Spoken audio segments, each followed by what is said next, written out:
しめた心のコスモ熱く燃やせ奇跡を起こせ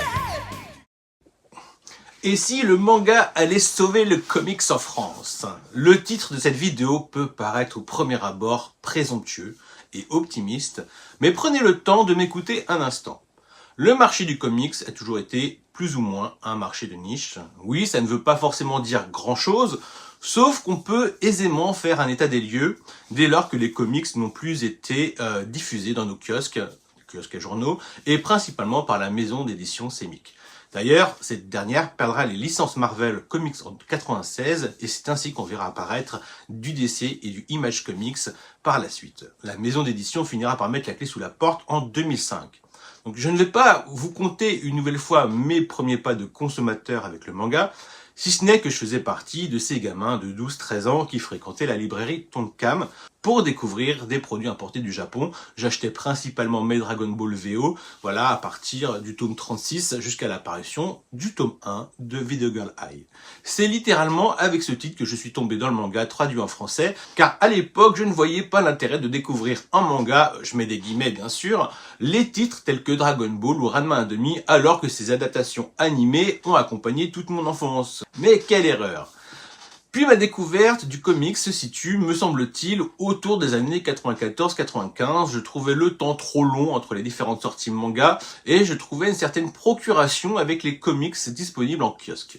Alors, pour la faire courte, je prenais en cours de route la saga du clone de Spider-Man. Depuis, je trouve le costume de Scarlet Spider, celui de Ben Reilly, bien plus stylé que celui de Peter Parker. Sinon, je suivais aussi l'ère d'Apocalypse des X-Men. Alors, je trouvais trop stylé Cyclope, bien que j'ai toujours préféré Gambit et Wolverine, ainsi que Psylocke et Malicia, pour d'autres raisons bien sûr. Tout comme j'ai toujours plus apprécié la répartie d'un Spider-Man ou d'un Deadpool. Mais quelque chose me dit qu'au final, je n'étais pas le seul. En vrai, c'était trop un enfer pour suivre ces deux séries, car il fallait trouver des épisodes dans différents numéros, dont des Strange, reliés, et tout pour compenser mon retard. Rien que de pouvoir les lire dans l'ordre, c'était la galère, ce qui fait que je n'ai jamais pu lire la série ou les séries dans leur intégralité. Le hasard faisant bien les choses, j'ai été témoin de l'arrivée de Image Comics et j'ai ainsi pu découvrir des titres en première loge que je trouvais assez révolutionnaires dans leurs propositions graphiques, tels que Spawn, Wildcats, Cyberforce, Witchblade, Darkness, Gen 13, Crimson, Kaboom, enfin pour ne citer que. Par contre, ce qui a eu raison de cette nouvelle passion, après plusieurs années, ce fut la succession de dessinateurs pour une même licence. Si je tombais sous le charme du trait de Michael Turner, de Marc Silvestri, de Jim Lee et de Todd McFarlane, c'était pas pour qu'on m'impose une nouvelle plume par la suite. Mais ce qui m'avait vraiment charmé à l'époque, c'était la coloration numérique, certes, et les postures sexy et badass de ces personnages féminins. Voire la badassitude de quelques persos, tels que Grifter. Mais en vrai, j'ai toujours préféré les Cyberforce aux Wildcats. Voilà. Bref, hormis ça, il y avait tout de même un constat à faire, c'est que ça n'allait pas bien loin au niveau du scénario. Grosso modo, le début déchirait tout, que ce soit pour Spawn, Witchblade ou Darkness, pour au final me désintéresser de ces titres avec le temps. Bon.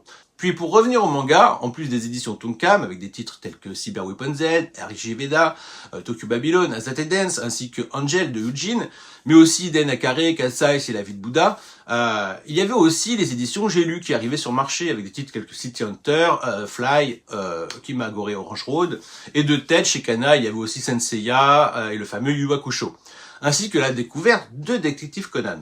Je découvrais aussi les titres des éditions Glénat, tels que Crying Freeman, Gunnum, Noritaka, Gunsmith Cat et le fameux Bastard. Mais aussi avec la version couleur de Akira qui se révélait naïvement à moi bien plus complet que le film. Alors, puis, avant les années 2000, viendra de sacrées licences telles que 33 Ice et Dragon Head chez Manga Player. Et 1999, c'est tout de même l'apparition de mangas tels que Stratège, Tough et Short Program chez Tonkam. Enfin, à côté de ça, c'est aussi l'apparition des fameux Slam Dunk et Raikei Blues que j'avais déjà entrevus dans les Weekly Shonen Jump de l'époque. D'ailleurs, petit aparté, je viens de bosser sur la genèse des mangas en Italie et en Espagne, et vous serez surpris ou pas de ne pas avoir de Rokonedishi Blues. Voilà. Sinon, je crois bien que c'est à partir des années 2000, entre l'apparition de One Piece et celle de Hunter x Hunter, en tout cas c'est sûr que c'était avant Naruto qui elle était en 2002, que j'ai fini par abandonner les comics.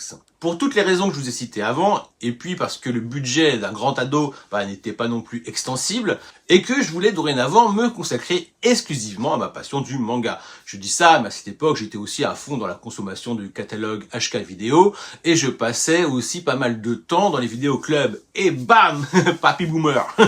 À côté de ça, n'allant plus trop dans les kiosques, si ce n'est pour les magazines tels que Animeland ou des prépublications telles que Manga Player, j'ai vu l'arrivée de beaux livres apparaître à la Fnac. Un coin comics s'étalonnait à côté du coin manga petit à petit. Je regardais ça du coin de l'œil, mais les prix me dissuadaient de toute folie, alors que j'avais déjà les bras pleins de mangas, voire de bouquins de fantasy ou d'heroic fantasy, voire de DVD sur le cinéma asiatique.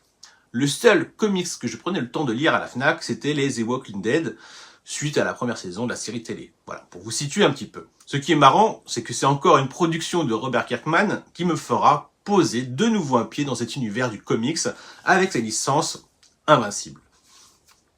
Donc voilà, grosso modo, vous connaissez mon parcours, vous voyez mon profil, c'est le même que bon nombre de consommateurs de ma génération.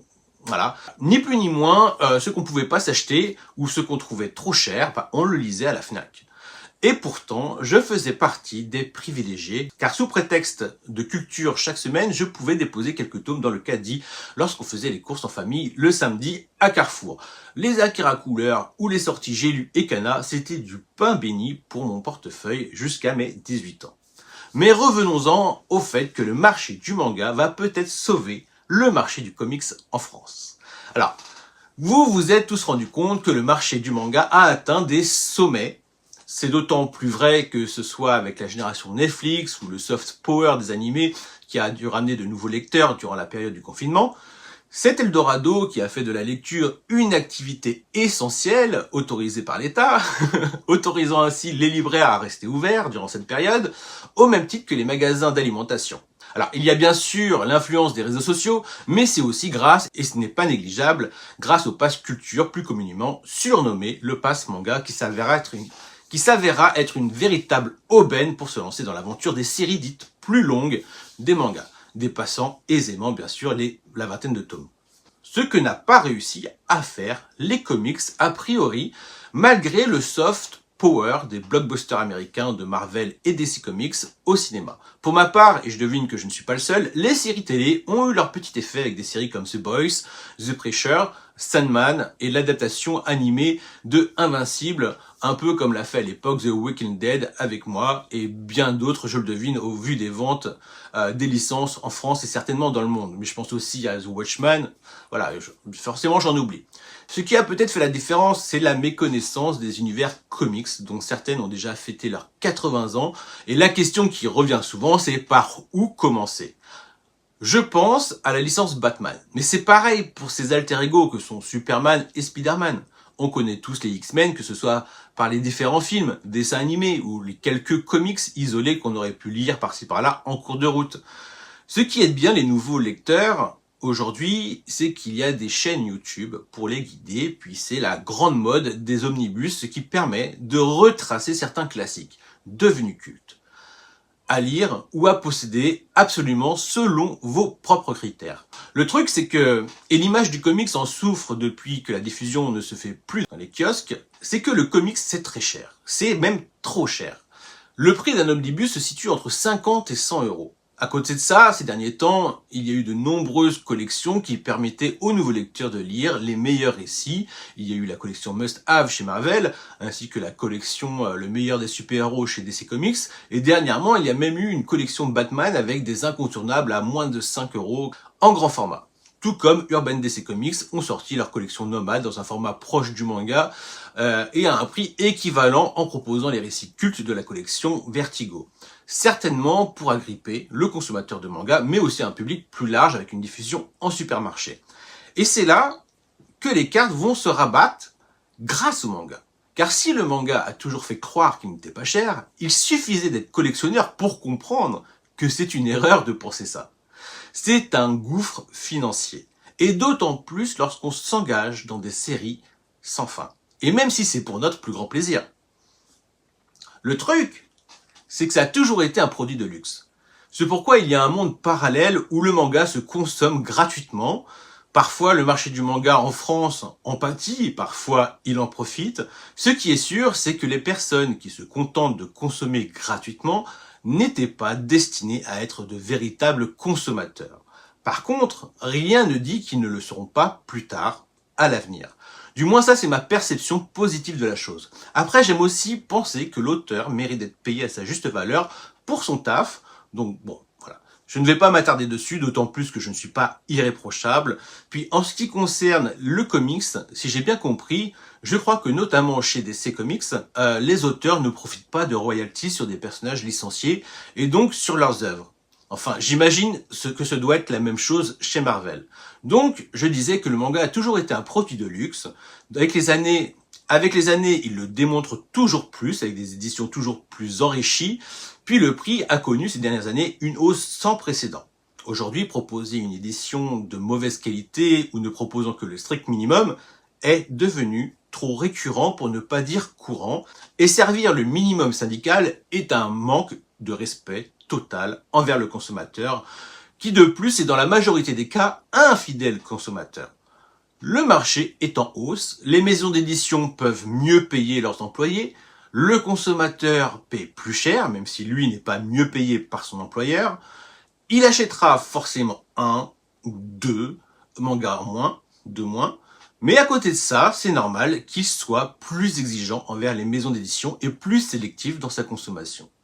Le truc, c'est que de nouvelles éditions sont apparues depuis un moment. Le format moyen devient un format privilégié depuis l'essor des Kassenban, les Deluxe, les Perfect, les Ultime et tout, sans que ce soit pour autant une version de luxe. À côté de ça, il y a des formats poches vendus comme des Kassenban, les extrêmes, Immortels, Quête de Kai, machin, Die Dark et tout ça, parce qu'elles proposent quelque chose de plus luxueux, ou pas. Et c'est aussi sans compter les grands formats, et là on part dans des éditions colossales et autres piliers, voire au format BD.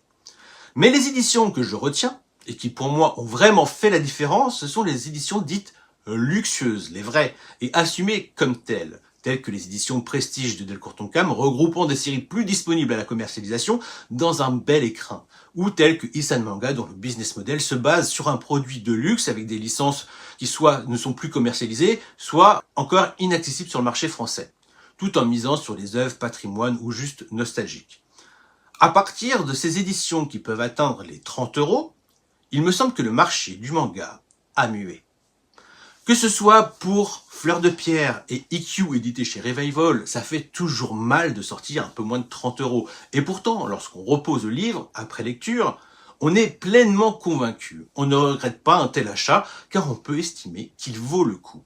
C'est la même chose pour un omnibus de Lone Wolf & Cub édité chez Panini. Le produit est somptueux et à la lecture, c'est sans regret. On en a pour notre argent. La maison d'édition Cornelius, qui n'est pas exclusif au manga, propose aussi de magnifiques éditions autour d'auteurs tels que Shigeru Mizuki ou Yoshihiro Tsuge, pour ne citer que, à des prix avoisinant les 30 €. Donc, en élargissant la liste de nos envies au nombre de produits achetés, on se retrouve forcément à un budget équivalent avec beaucoup moins de mangas dans le panier. Alors, si certaines éditions dites luxueuses remplissent bien leur rôle, ce n'est pas forcément le cas de ces éditions au format moyen, dont la fabrication laisse parfois à désirer, tout comme le matériel utilisé. S'il y a bien un truc qui me débecte, c'est de constater qu'une maison d'édition a acheté les droits d'exploitation d'un format Bunko, donc un format plus petit que le format poche, pour le convertir à un format moyen à un prix entre 15 et 20 €. Ce qui fait qu'on se retrouve avec une édition mal adaptée, où les planches sont souvent rognées, soit sur le côté, mais aussi sur le haut et le bas des planches, et souvent c'est dire adieu à l'exploitation des pages couleurs. Bien évidemment pour des raisons économiques, mais tellement peu prolifiques. Il en est de même pour le grammage du papier, beaucoup trop souvent transparent. Lorsqu'on parle de manga à ce prix, on ne parle plus de magazines de prépublication de feuilles recyclées qu'on jette après lecture pour ne pas encombrer son domicile. Il a toujours été cas de personnes qui sont passées du comics pour s'engouffrer dans le manga. Il a toujours été cas de personnes investies dans le 9e art, tous médiums confondus. Il a toujours été cas de personnes retrouvant le plaisir de lire du manga et du comics après avoir mis de côté cette passion pour d'autres priorités de la vie. Mais aujourd'hui, on voit les espaces de vente du comics se réduire comme peau de chagrin. Il y a une scission entre les comics de super-héros et les comics plus indés, capables de s'intégrer auprès de la bande dessinée et des romans graphiques, mais je vois aussi des gens faire une transition du manga au comics. Sans être aussi extrême, je me vois moi aussi acheter de plus en plus de comics, m'intéresser de plus près à certains classiques. Tout me laisse penser que c'est le meilleur moment. Quitte à dépenser autant pour moins de produits, autant payer pour une autre qualité de produit. Le plus souvent pour du cartonné et du colorisé, ainsi que du grand format, voire du très grand format. Et j'ai encore jamais vu de page transparente. Puis avec des scénaristes tout aussi reconnus que les dessinateurs. Enfin, ayant toujours baigné dans le manga, je trouve ça intéressant de rentrer dans un milieu où il faut encore apprendre tant de choses. C'est instructif, même récréatif. Ça me donne l'impression de me mettre dans la peau d'une personne qui commence à se mettre sérieusement à consommer du manga à partir de la pandémie. Sauf que là, c'est moi qui consomme plus sérieusement du comics depuis l'inflation qui, depuis, fait roue couler tout consommateur de manga. Je ne sais pas si vous avez déjà eu en main un produit du label 619. Je parle plus particulièrement de leur production très grand format, avec des titres tels que Carbone et Silicium ou Okahe. Est-ce que vous avez vu la qualité des produits pour le prix indiqué? Et c'est sans parler de la qualité intrinsèque du contenu que proposent ces ouvrages. Comment ne pas remettre en question les produits que les maisons d'édition de manga nous proposent? Un Evol à 20 €, sérieux? Un Rokonadishi Blues à 16 €, sérieux? Un Hokuto no Ken Extreme à 15 €, sérieux? Un Dragon Quest Quête de Dai, un Dai Dark à 13 €, sérieux? Un Soten no Ken à 10 € qui passe à 13 €, sérieux? Déjà qu'un Keiji à 10 €, c'est pas donné. Puis faut pas s'arrêter sur le prix de certains Junji Ito édités par Mangetsu. Il y en a certains qui sont indécents. D'autant plus lorsqu'on se rend compte qu'il y a des histoires qui font doublon entre eux. Doublon entre deux ouvrages. Mais pour le coup, Delcourt Tonkam a le même souci. Puis on tourne la tête, et pour une vingtaine d'euros, tu as du très très lourd en termes de production dans le comics. Alors, on ne retrouve forcément pas ce qu'on aime tant dans le manga. Lorsqu'on lit un comics, c'est une autre proposition, il y a moins de mouvement, c'est pas la même disposition des cases. Enfin voilà, tout ce que vous aimez dans le comics, vous le retrouvez pas forcément, et même presque jamais dans le comics. C'est pour ça qu'il n'est pas question de véritable transition pour moi. J'aime beaucoup trop tout ce qui fait l'essence du manga. Donc comme je vous le disais, que ce soit dans le mouvement ou dans la narration, j'aime sa diversité, ça fait partie de moi. En fin de compte, cela m'a accompagné toute ma vie et il n'y a pas de raison que ça change. Mais, je vous avoue qu'il faut parfois faire attention lorsqu'on passe d'un médium à un autre. Le temps d'adaptation peut parfois être fatal pour un manga qui au final se révélera être très minimaliste en matière de propositions graphiques. Je parle pour certains titres.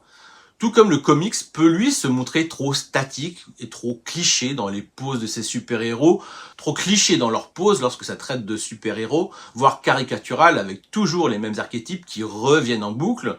Bon là on reste encore beaucoup dans le super-héros ou dans le côté un peu polar noir des œuvres de comics indés. Le truc c'est que les auteurs de comics savent eux aussi jouer de ces codes, ce qui peut rendre l'expérience d'autant plus surprenante, tout comme elle peut toujours vous surprendre dans le manga. Enfin voilà. Bref, maintenant c'est Manga Badass & Co, le manga avant tout mais quelques comics aussi. Alors si en plus la lecture est badass, que demande le peuple?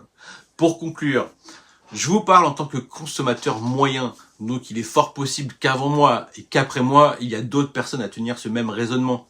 Alors, je vous pose la question, et si c'était le marché du manga avec ses hausses de prix et ses produits de luxe qui allaient sauver un marché du comics au plus bas. Si bas qu'il en est moins bien exposé dans les rayons que la bande dessinée ou le manga. Mais aussi si bas qu'il ne peut se trouver qu'un nouveau public, un public provenant du manga. Un consommateur qui aura fini par s'habituer à s'offrir des produits dans cette gamme de prix, comme je l'ai fait. Un consommateur ayant l'expérience du peu de visibilité de certaines licences en librairie, comme de tous, mais avec la satisfaction de savoir se procurer ce qui fait déjà de mieux dans le fond de catalogue des comics en France. Grâce aux internets et aux personnes qui se dévouent pour, et ça, c'est un kiff. Et puis, inversement, c'est aussi valable pour le lecteur de comics qui s'intéressera au manga.